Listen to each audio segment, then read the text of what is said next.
On today's episode of the CLS Experience, we have a very exclusive treat. She is the ultimate female force and badass. She's a dynamic entrepreneur, fitness, transformation, and health expert, as well as a best-selling author, no big deal. She believes in working up a sweat, working hard every day, and my personal favorite, deep belly laughs, just to name a few. You might have seen her from ABC's hit show, Extreme Weight Loss, where she shares her transformative expertise, and her charisma is straight up off the charts.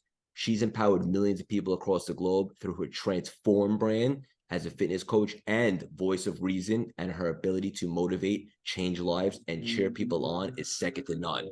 She's here to teach you her systems and strategies to revolutionize your success. She's just a juggernaut in all facets of life and a terrific mother and human. Please welcome the intelligent, dynamic, charismatic, inspiring, beautiful, and brilliant, the transformative Heidi Powell. How you doing, Heidi? I mean, I'm on cloud nine after that intro. Like, can I have you set up my dating profile in the future? Because that was amazing. I did good by you. You feeling elevated? I mean, yeah, you're like making me blush a little bit. That was really nice. Good, good. I did make you one promise that I would elevate your spirits. You And just to did. start off real quick, most of my audience is probably familiar. In case you guys are not, my best suggestion is do a deep dive, check out all her content, all the amazing stuff she has going on. What I think is most valuable today is we just have an unbelievable conversation. But I did want to start off, and we talked a little bit about it before we record, and just say, you never really know the right thing to say in situations like this, but obviously you suffered a big loss over the last month and so forth. And myself and the audience, we're just thinking about you. We're so grateful that you took the time to be here today, and we're sending our love your way. Thank you. I really appreciate that. That means a lot. And in a time like that, it's interesting to actually be able to feel love and thoughts and prayers. So I could feel it from everyone who was sending. It actually made a big difference, and it helped healing. I think we're always healing, but yeah, I appreciate that. Thank you, Craig. Yeah, my pleasure. And on that note, like you can never really plan for something like this, but when it comes to healing, like based upon your experience, like what have you learned about yourself? Like how do you heal during something like this? That's a really good question. I I actually lost my dad. Here's what's crazy. I'll tell you a little backstory. Please. I lost my dad 12 years ago, same week, same month of the year. His name was also Dave. His nickname was also Super Dave. He also had some of the same struggles and charisma that Dave had. My dad also died in his sleep. He also died of heart failure. So I mean, it's all the similarities in who they were and how much larger than life they were as well were just crazy. And I will say, when I was much closer to Dave than my own dad, believe it or not. So that was a much harder loss.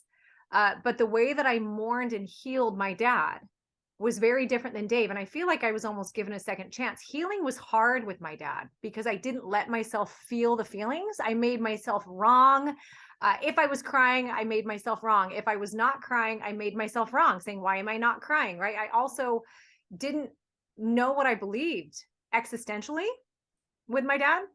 I didn't know that I wanted to believe any. I didn't, my logical brain couldn't conceptualize a lot. And it was a pretty dark time for me.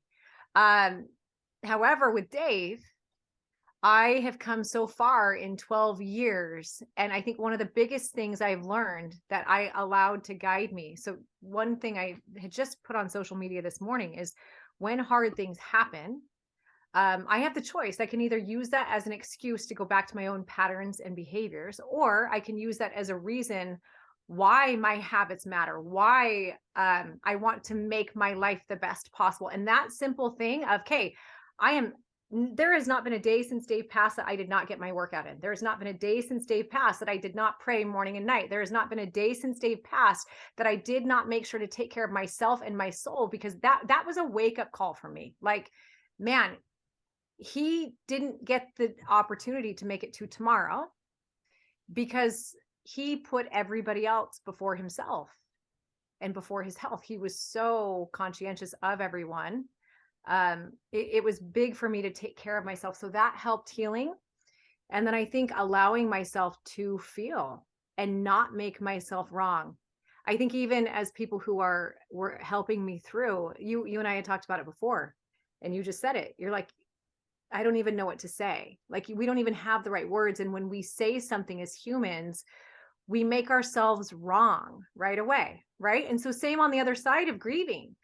Like, we have this idea of what grieving looks like, but it actually doesn't look like anything. It gets to look like what you want it to look like. And I had this thought, someone had said, grieving is like a fingerprint, and it's different for every person.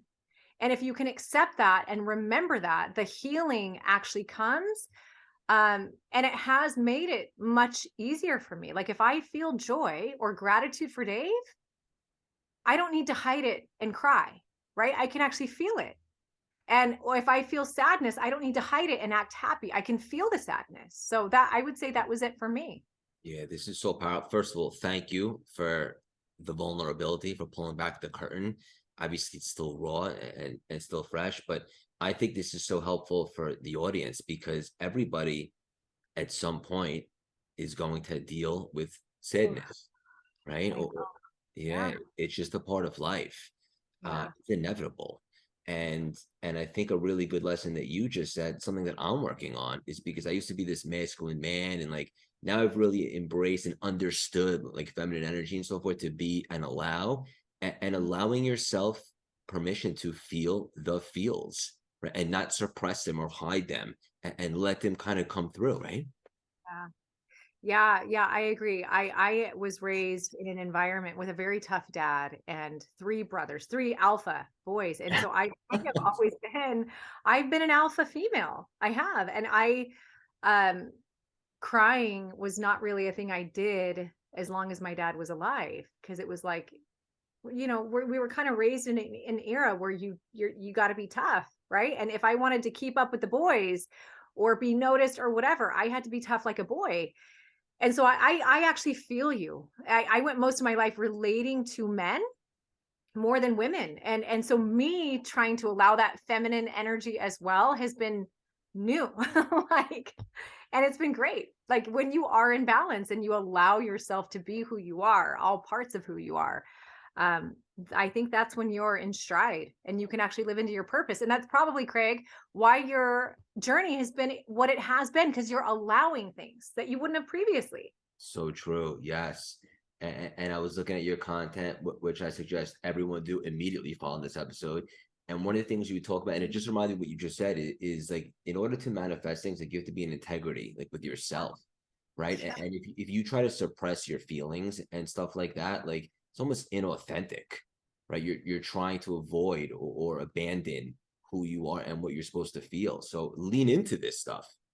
I mean, what you're saying is like my biggest turn on in life. I was telling someone the other day, I had a friend that was trying to hide some stuff to look masculine or tough, and then stuff started coming out, and I said, you don't understand the real, the raw, the flaws. That is so sexy, not in a romantic way. It just is like human wide. Like, that vulnerability is beautiful to me. And I don't know if it's because I want to be able to lay all my stuff out for people to see and be loved and accepted, but it's what I love. I think there's no more beautiful or pure form of a human than the human that is willing to take all of their tools. Like, almost, we have this baggage, right, from the past, and it's this, imagine this big suitcase, and we spend our lives putting that suitcase in front of us, and it's a hard-shelled black suitcase that you can't see through.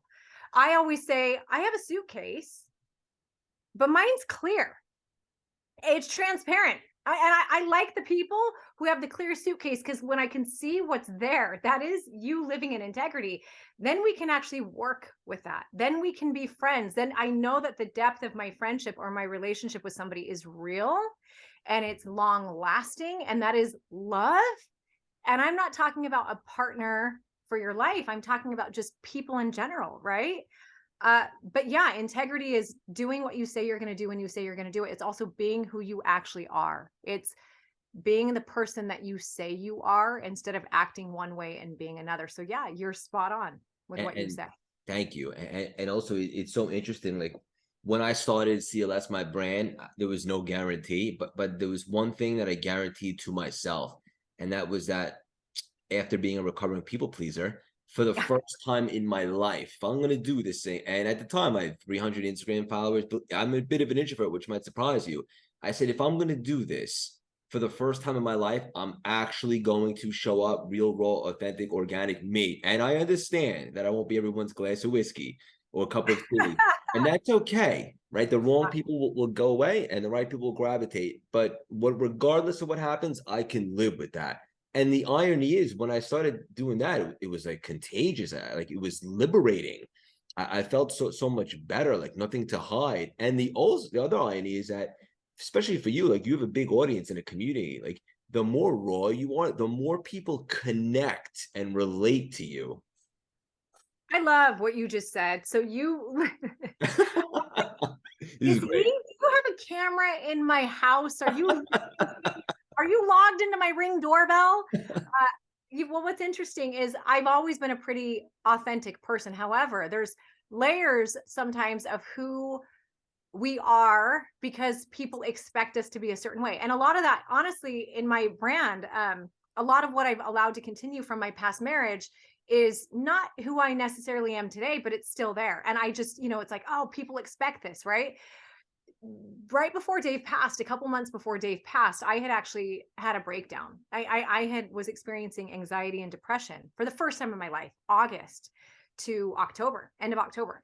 And I had said, I finally had this realization that it was a betrayal of my soul. My soul knew who I was and where I was going. And the natural man or woman in me was so terrified of taking a leap from who the world knew me as, or who I am, who people think I am, or who they need me to be who I actually am.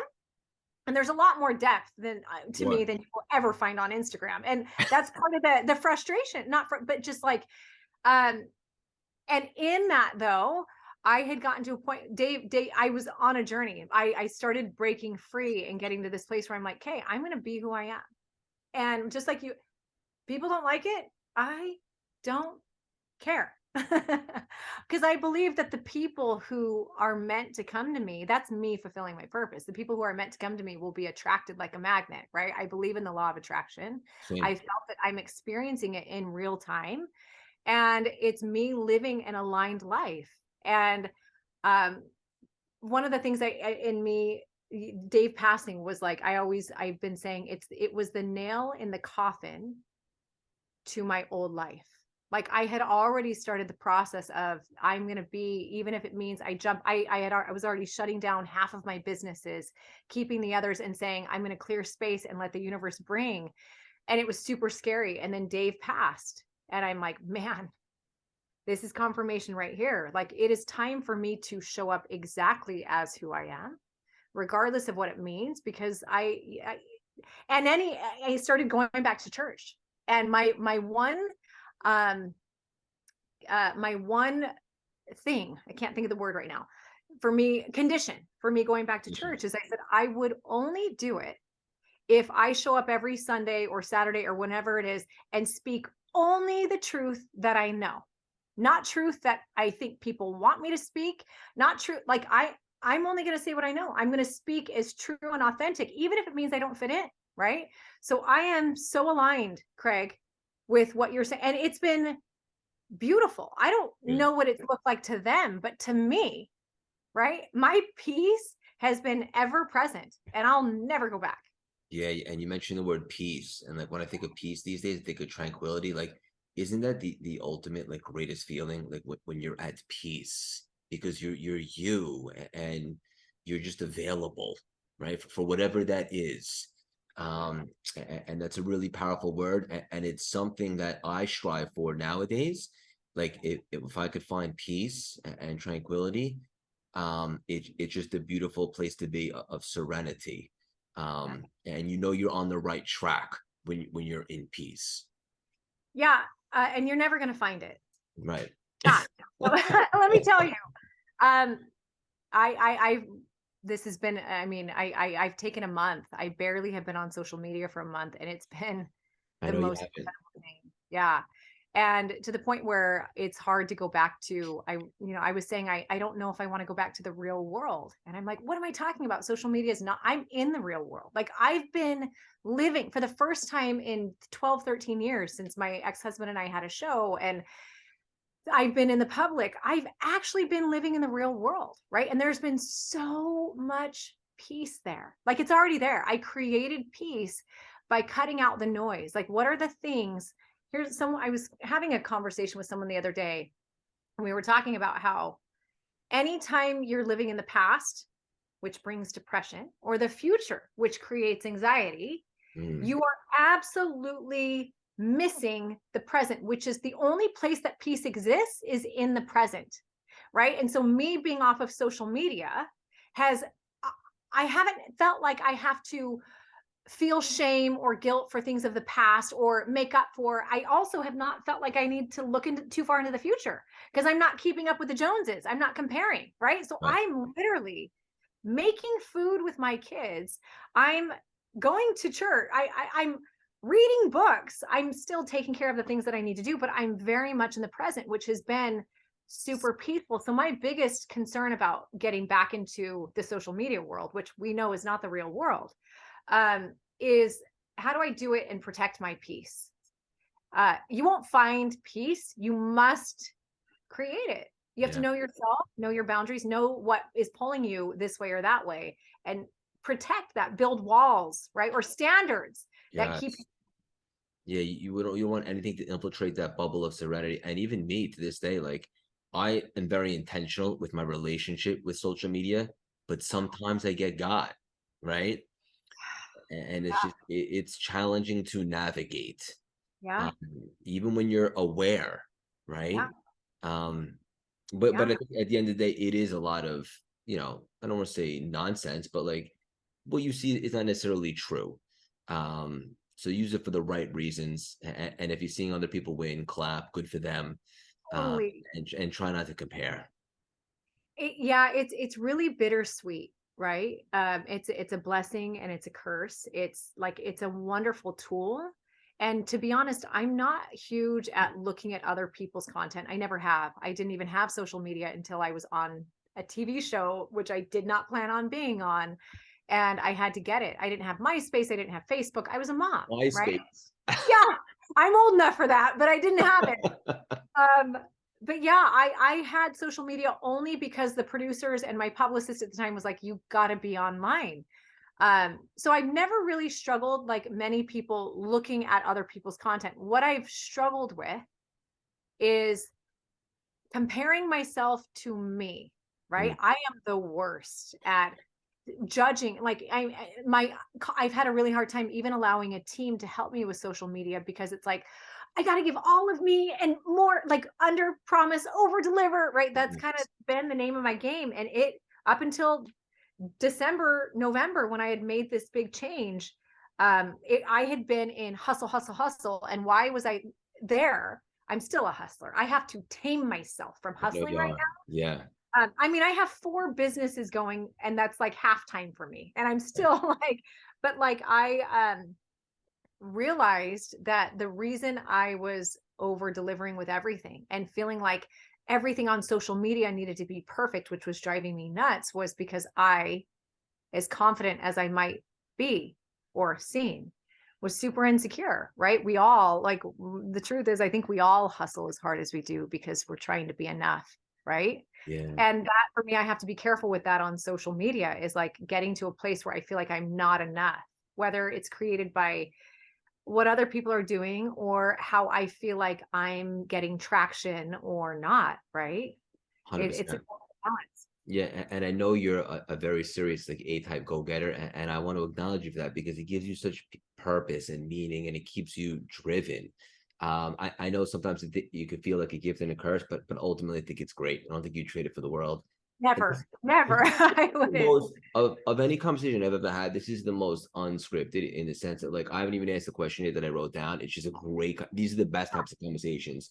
Something you said before, which I thought was really interesting, is if you're thinking about the past, you're depressed, and if you're thinking about the future, you have anxiety. And when I think of me, like 3 years ago, like right before the pandemic, trying to find myself, I think of myself somewhere in the middle of both of those. The one thing I did not have was the present, which was peace. Yeah. I was anxious about, is this going to be it for me? I didn't forgive myself for not being where I thought I might be. And then ultimately at that historic opportunity in lockdown, I finally said, I got to forgive myself, let it go. All that matters is what can we do next? Right. But I was somewhere in the middle and I felt stuck for so long. And the way you described it, I never really heard it articulated like that, but you nailed it. That's exactly how I felt. I appreciate that. I feel like I've been, and I'm not been there, not like I'm past it. I think it's super important to always realize that we are always susceptible to going back. So while right now I'm in this little bubble, right, of peace, like you're getting me out of a bubble. This is like my first week back to social, kind of, right? Good, good. You talk to me in a month, I'm going to be like a ping pong ball going back and forth. It's like past, present, past, present, past, present. And I'm going to be like, where'd that piece go? But it for me, it actually led to a super severe, I told you, anxiety. When I say that, August 1st, Dave and I we were in a hotel. We were on a little weekend getaway. And I was doing exactly what you're talking. And I had been for very long, but it had gotten worse, that betrayal of soul. And it was just me freaking out about the future. How do I get out of this rat race that I'm in? Number one, because I felt like I was in a rat race and I felt stuck, right? And how do I get out of it and not carry all of this crap with me? Or am I enough? Like, if I get out of it, I'm coming with this suitcase. What if I'm not enough in general, whether it's in business or relationship? Who am I without this identity that I've created that felt like a facade in a way, right? Like, and so it was just this super crazy thing that had me thinking I was having a heart attack one night. Really? Oh my gosh. I was sitting in a hotel room and it just started kicking in. And the more I actually I had him call down to the front to get a paramedic, and he did. And I actually thought I was dying because my hands were doing this thing and heart was like through the roof. My eyes were closing in on me, like the darkness was actually coming. And I remember sitting there thinking, like, I 100% I've never felt that way before. I 100% thought I was dying. Wow. And because I had a heart thing years ago. And I remember sitting there going, oh my gosh, I'm about to die. And my kids aren't even here. I'd never experienced an anxiety attack. So paramedics came. Long story short, after 2.5 hours, it got better. I didn't sleep. And the next day I ended up I had another one, and Dave took me to the hospital, to the emergency room. They checked me in. It was just anxiety, right? And I say craziest thing on the planet. But that, for me, that bounce back and forth, we can only do that for so long before our bodies and our minds and our hearts give out, right? Like they stop. They're going to, and I believe that was a lot of what Dave was dealing with, and when you're unable to find peace, it's really hard your soul can't rest. You're never at rest. Right. And it wasn't, this is actually where, for me, God came back in, because I needed something to believe in, and making all the money and experiencing everything someone could experience, having all the fun, even a loving relationship with my kids, because I have a great relationship, it still wasn't getting me the peace that I wanted. Right. And so it's like, I needed a higher power. I found a higher power to lean into. Yeah. And that was huge. Yeah, this is really deep stuff. And I know what you're talking about. The way you described it, like it almost feels like you're suffocating. And it's so interesting, like your anxiety will eventually cause a physical reaction where you have to get checked in and then you can diagnose it. Yeah. But ultimately you had to go find God again. How Yeah. come you got off track with your faith? That's a really great question. So interestingly, I was raised in a pretty religious neighborhood area, right? Very religious. And my family had us go to church every week. They were pretty loose. They weren't super strict. So I got lucky there, because I was exposed to non-religious people and was taught from a young age that you don't have to be religious to be a good person, where a lot of people in religion are like, hey, as long as you're in it, you're good. If you're not, you're not. I actually, I was pretty into my religion until I met Chris. So first divorce, I've been divorced, married and divorced twice. And I had 2 kids with my first husband, divorced.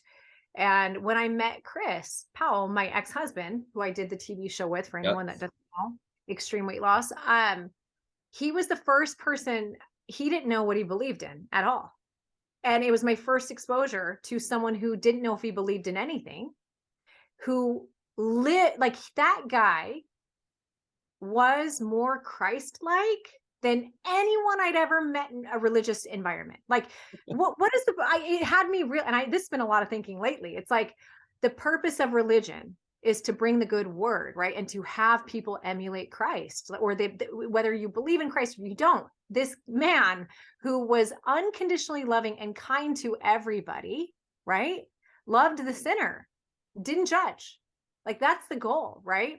And sometimes we get so caught up in religion, checking the boxes. Like, am I praying? Am I reading the Bible? Am I like showing up and doing my calling? Am I going to a temple or whatever? Check, check, check, check. Oh, but are you being a good person? Like, that's the box I want checked. And I think I realized with Chris that, like, he didn't check any of those other boxes, but what he did check was that he had the most Christ-like heart of anybody. And then the work he and I started doing together was literally Christ's work in my eyes. Like, that is God's work. We didn't just help people lose weight. We helped them love who they were. We went into their homes and helped them work through trauma. That's what extreme weight loss was. Yeah. Just, you saw a physical transformation, but it was a heart change. So I stopped going then. We were busy and I didn't have any, I appreciated all religions. I believed more in a spiritual connection. And I believed in the idea of integrity and living in alignment. So, like, my alignment is my contract with my God. And it is, if I am living according to what I believe my God or God wants for me to do, I'm in alignment. And the heavens open and the stars align for me. And I am a magnet. That is the law of attraction. And mine shouldn't be compared to yours or anybody else's, right? Yeah. Yeah. So that was kind of why I went away. And there's nothing wrong with that too, because I believe in that. I'm just at a point where I want more with my family. I want support. I want community. This is so good and so deep. It almost sounds like to me, like, it sounds like you went away from it, but you were in alignment. Things were going well. You were coasting, and it's not like you abandoned him. And then during this time, you kind of doubled down and got back to that, I would say. Yeah. And I have a very logical brain, right? And if I can't see it, I don't know if I believe it. Like, Wait, there's so much alignment here. When's your birthday? March 28th. When's yours? April 27th. Oh, okay. Wait. So you're not an Aries. You're a, what Taurus. are you? Yeah, you are. So we're just one sign apart. Yeah. We're like brother and sister. We're neighbors.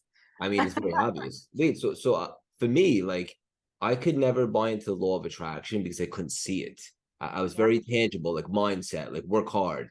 And then I finally let go of that limiting belief. About 2 years ago, I went back into The Secret in a different season of life, and then I went down the rabbit hole, and I don't think I left the quantum since. But now I can't get enough of this stuff. But it sounds like you too. It took you a little while to buy in. Yes. So here's the thing. I'm going to talk. This is so exciting. The law of attraction, to me, I hear you. I have to be able to make sense of everything. So the law of attraction, I have experienced that unlike anything else, more than I have anything in religion. I've experienced the realness of the law of attraction in that. But if you think about it, you can make it make sense, right? When we say, I'm going to buy, I like when we know we're car shopping and we say we're going to buy a white Chevy. I don't even know cars, a Chevy truck, whatever that is.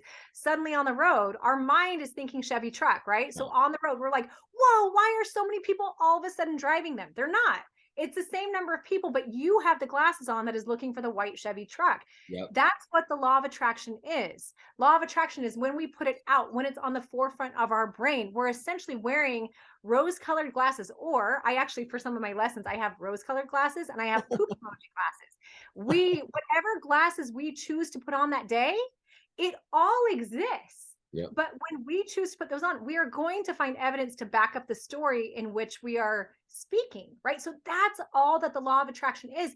And when we have the glasses on and we're finding, we're like, we're attracting. Well, we're just more perceptive to what that is. So to me, I can logically make sense of the law of attraction. Yeah. I've had to do the same thing with prayer because I'm like, who am I praying to? Am I praying to God? Am I praying to my dad? Am I praying to Jesus? Am I praying to Dave now? Like, who am I praying to? Right? Like, but when you think about prayer, prayer is intentionality. It's starting your day and ending your day. For me, it's three things. When I pray, the very first thing I do is I speak gratitude. So there's a gratitude practice. We know the science behind a gratitude practice. Science has told us how beneficial that is. The next thing I do is I ask for forgiveness, right? So, or the things I need to work on. So I'm aware of what I need to work on. I'm also aware that I need forgiveness, so I should forgive others. So that's in the forefront of my brain. Then I end by asking for blessings, which is essentially me putting in the forefront of my mind where I need help that day, right? So I have the glasses of gratitude, of forgiveness, and of where I need help. So I'm looking for God's answers to my prayers. I'm looking for that right off the bat. And then I end my day with that. Like, what a beautiful thing. That's like meditation. You can add breath work into prayer. Yeah. Like, our lives will be changed with This that is thing. this is so good. And just to take a step back for a second, like you nailed it with the glasses. Like we're manifesting one way or the other, right? Yeah. So Yeah. you might as well be intentional and send out the right signals because you don't manifest what you want, you manifest what you are. And the reason Yes. why that was so powerful for me is because if I ever went through a rut or a season where I didn't like the result, to me, okay, this is just feedback. I'm giving off the wrong vibes right now, right? Yes. Because I take full ownership and accountability. So I need to elevate my frequency so I can be more of a vibrational match for the good stuff. And then the prayer stuff, I mean, it's awesome. But just being so intentional and obviously the gratitude stuff. I mean, everybody talks about it for a reason. It works. Ah, And just having your rituals. that's it. Like habits. I mean, that's been another when I think of like, okay, what do I want to do next? Right. Because I know I have an app, a fitness app. It's part of my old life and I love it. I love fitness. Why there's so many, but it's the habit. And I have my supplement company. I have my nutrition coaching program. But when I think about what I want to do next, I like you, I'm like, well, what speaks to me? What am I passionate about? What Yes. changed my life? I can't help but have so much gratitude for habits, like the simple habits that I've done, the simple things that I've done every day in this window that have actually shifted my life, right? And it's my ex and I used to have this term called being beneficially selfish because we don't want to be, no one wants to be selfish, right? But like, we want to give to other people. We want to, especially as women and probably everyone, but I can speak as a woman. I feel like it's my duty to give to other people. But if we give so much to other people to where we take away from ourselves, it's the whole oxygen mask thing on the airplane, right? If you don't put, you Yep. got to put your mask on first, then everyone else or the baby and the old woman die because you're busy trying to secure theirs. And so the idea of taking care of me in this, it's so simple, right? It has opened up every other area of my life. Mm. Uh, yeah, I can even dig further into that because it's this thing where I'm like, well, why is it that we feel like we're programmed to take care of other people? We could say that it's because we're giving and we're kind and we're generous, but I actually think we're all insecure and we feel unworthy I think because so when you, too. yeah, like You we want to let couch people it. down. Yeah. Yeah. Like, cause hey, well, I don't know my worth. This is, you said you're a recovering people pleaser. So you get this. I don't know my worth. So I'm going to do everything for you. I'm going to say yes to all this because if you say I'm worthy, then I'm worthy. If you say I'm good or I'm hardworking or I'm successful, then I must be enough, right? It takes a lot of freaking guts to say no and to focus on yourself. Those habits, those small habits take a lot of guts. It takes a lot of you taking a leap of faith and acting as if you're worthy, like doing what you would do if you were worthy. And then you actually start to reap the benefits and you're like, man, I'm actually worthy, right? But you got to take the leap first. And those habits are what do it. You couldn't pay me $1 billion to be anywhere else right now. I love this. I love you already. I And love you. I have a feeling like you haven't been this lit up in a while, and it's so good to see. And I'm so happy to see you this excited. And you, everything that you're saying is like speaking directly to my soul. Like I recently started tripling down on boundaries because I want to protect my energy for the life of me. And I understand that a lot of people don't love that. But at the end of the day, right? Like if you can't respect and love yourself to the extent that you don't want to be inauthentic by saying yes to things that aren't really a hell yes. And I understand sometimes it's exceptions, your family and stuff like that, but you gotta make yourself a priority. Just Yeah. and this has been a paradigm shift for me. I would say probably over the last year, year and a half. And as a result, for me, what do you call it? Beneficially selfish? Is that Yeah. it? Beneficially selfish. Yeah, I stay in such a higher frequency because I'm no longer available to be around people or things that can lower my Yeah. frequency. As a result, I'm a better service to the world. Totally. Yeah. Yeah. You said a couple things. I mean, I love the idea of boundaries, right? Because it's like I have this quote that I've reposted a handful of times. I don't know who originally said it. It was not me, but it was the only people who benefit from you not having boundaries. Oh, no, I'm sorry. The only people upset from you not having boundaries are the ones who benefited. I know what you're talking Basically, about. people who Yeah. get upset at boundaries are the ones who benefited from you having them. Mm, That's what it is. yeah. And it's true. The people who get upset, it's they were getting all parts of you because they knew. And I can even think back, and I'll be honest, I can think back, there were parts of certain relationships that I've had where people were super selfless to me, like kind, selfless, and giving, giving, giving. And I think deep down, I knew, and I still like, I'm very protective now of other people when they're super giving and super selfless. To me, I actually know that it's the result of an insecurity or a past trauma that they have not yet fixed. Wow. Right. And that was something Dave was the most selfless person Selfless. I've ever met. And it was something we were working on with him because he gave so much. And it was, but we all have that, right?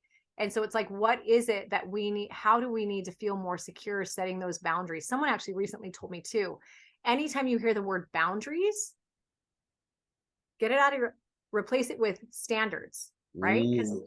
boundaries are walls that cannot, love cannot go through boundaried walls, but standards elevate you. And if someone doesn't meet your standards, it's okay. There's no wall. That means you can't still love them. You can love with standards. With boundaries, it's cold and cut it out, right? But like I have standards. And I elevate the love that I have for myself by declaring that I have standards. I actually recently um, put down what I would have previously called a boundary.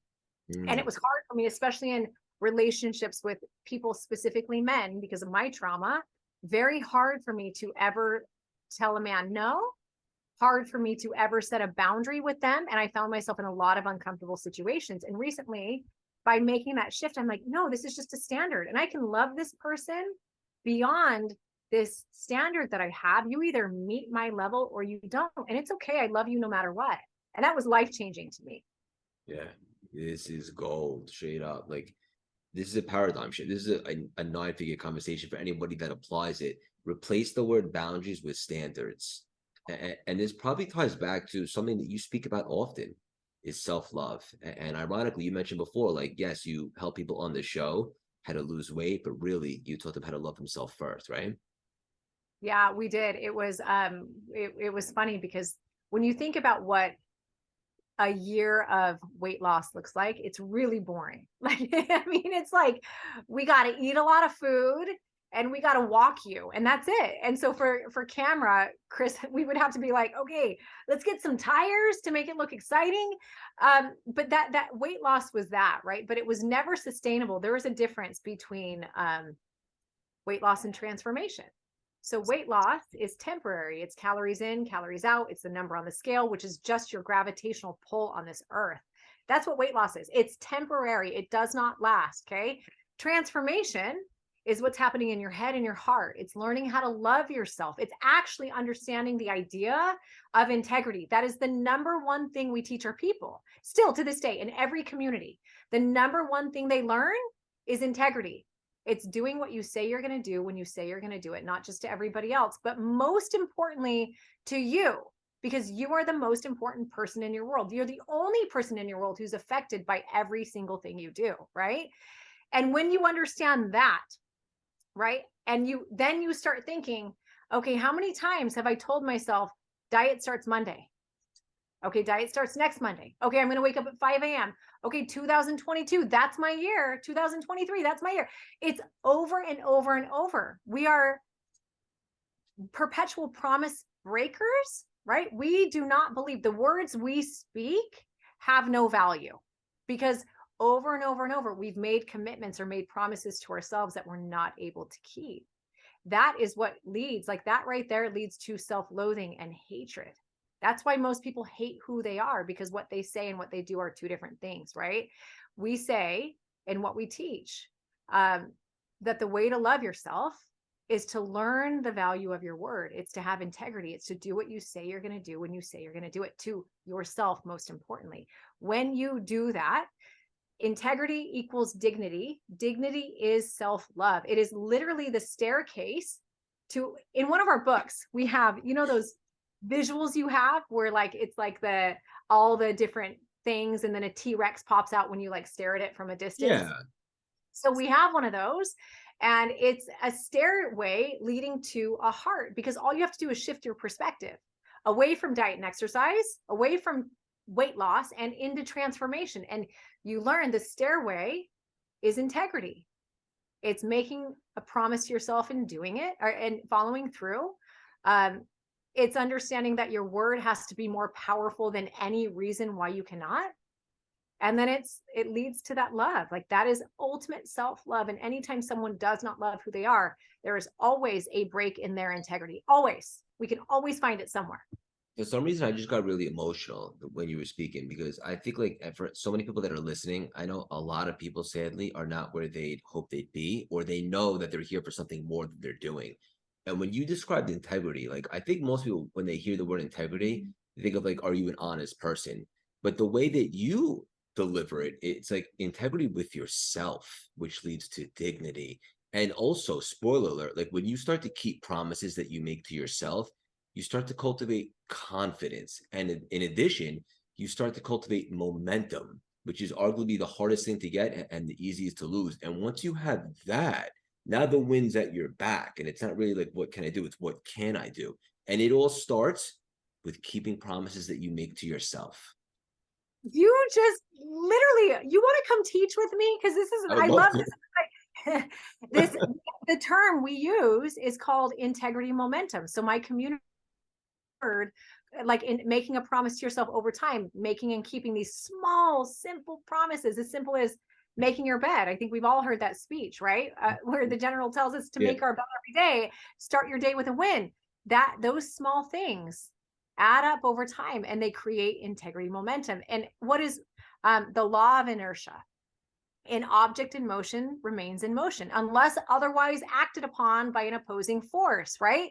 So we have, and that law of inertia, like if we're in motion up, we're going to stay in motion up. If we are in motion down, we are going to stay in motion down. We are never, some of us like to think we're going to ride a straight line and we're going to stay comfortable. We're not, right? We are either moving toward our goal or a better life, or we are moving away from it, unless acted upon by an opposing force, because that is a law of physics. Like we have to have it acted upon, and we get to choose if the other force, sometimes for people, it might be death. That is a wake-up call. It might be a scary visit with the doctor. It might be, who knows? We all have something different. That might be that opposing force that gets us to make a change. But yeah, I'm right with you. Yeah, this is absolutely gold.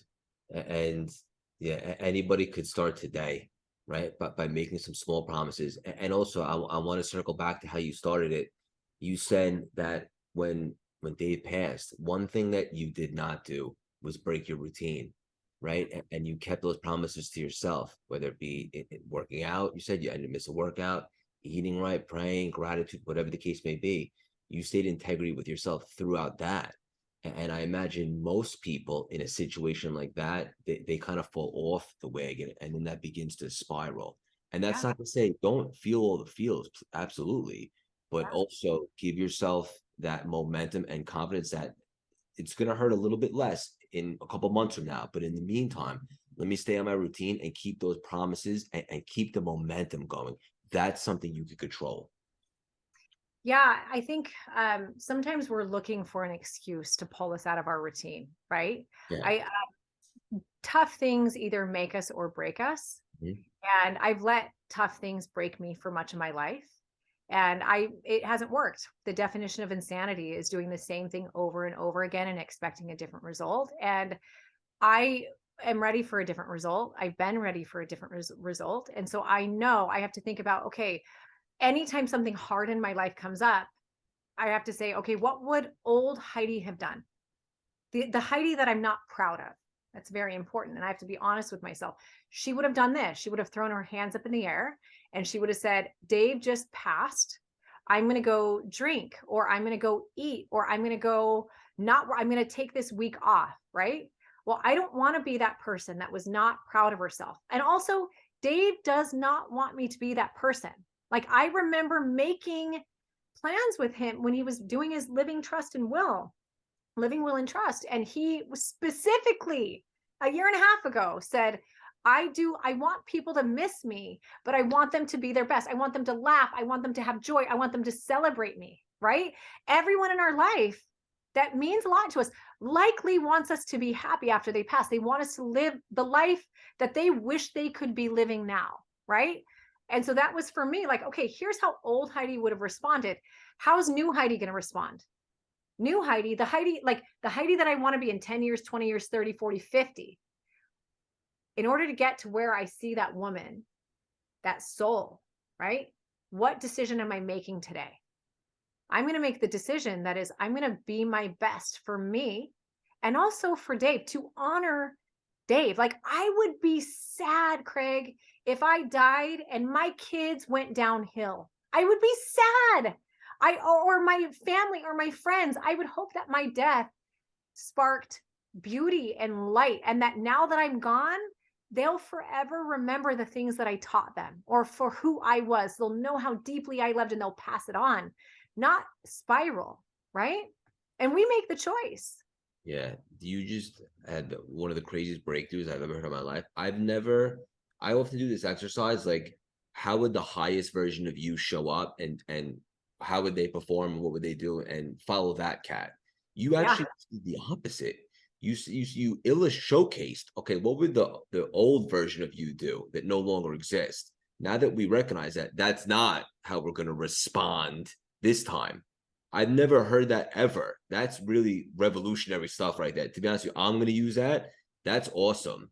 That's really special. Yeah, because, like, wow, that's how the old Craig would have reacted, but I'm going to respond like this, and it gives you a little bit of contrast.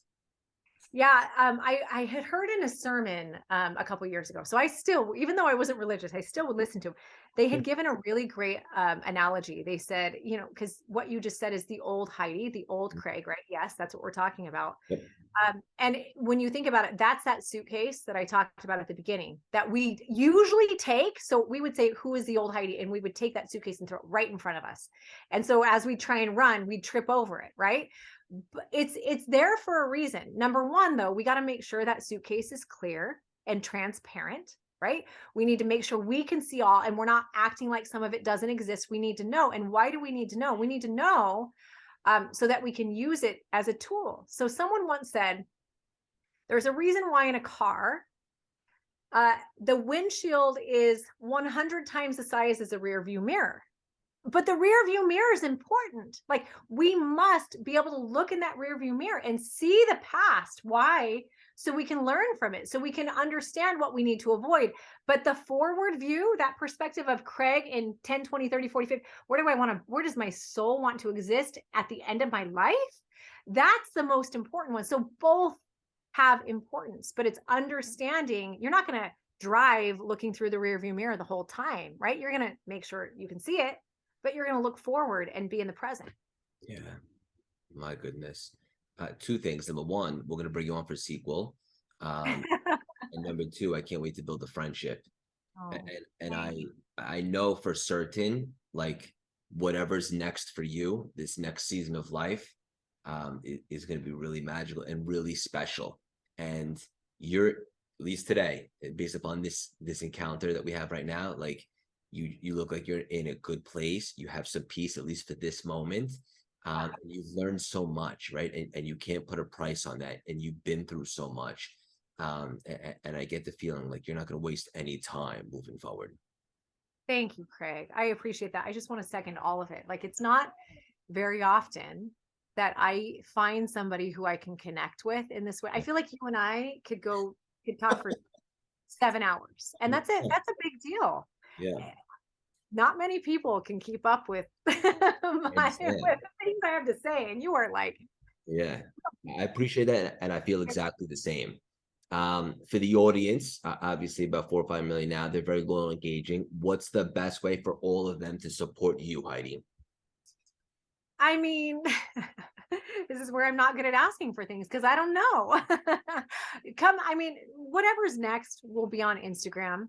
I'm not worried about what's next. I believe that when I'm in the right place at the right time, doing the right things with the right intentions, it's all going to work out. But I'm most active on Instagram. So it's real Heidi Powell, RealHeidipowell. I think a podcast might be next. So stay tuned. I might be That's a doing great one. idea. I That's a might be great idea. calling you, Craig. I would love that. I would love to support you in any way I can. And I think that's a great idea, especially where you're at now. Like you got a lot to say. You've been through some stuff. And I could see that being really, really successful for so many different reasons for you. Thank you. I appreciate that. Thank you for having me. Thanks for Yeah. the conversation. It was great. It was Yeah. one of my favorites. Same. Hang up for 1 second. I want to connect with you after. Okay. Heidi, I want you to know you're the definition of perspective, authenticity, and integrity. I can personally guarantee your best yet to come. Keep on spreading your wings and leaving your mark on this world. So much love and respect for you. Thank you so much for stopping by and dropping these priceless, juicy nuggets today.